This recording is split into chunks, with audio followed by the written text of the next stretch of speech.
Balikat ni Paulo, na-dislocate sa weightlifting, bakit di nagsuot ng sling?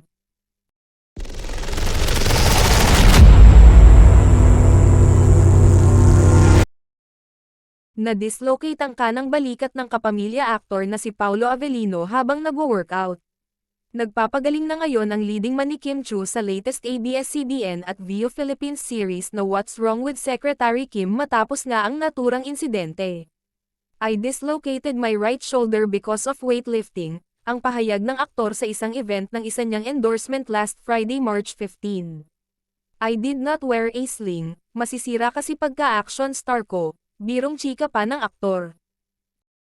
Sa Instagram story ni Paulo nitong linggo ika-11 ng Marso, ibinahagi niya ang isang video clip kung saan mapapanood siyang nagbubuhat ng weights.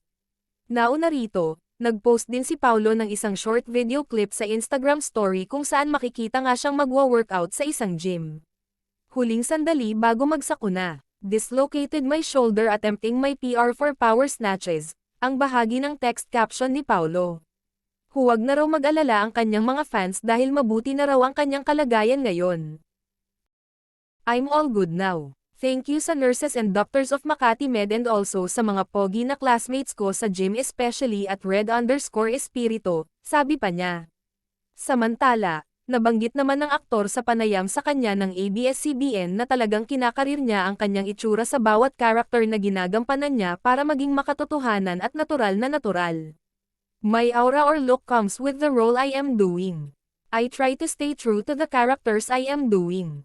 If you noticed in Linlang, I did not put makeup at all. Medyo madungis talaga itsura ko.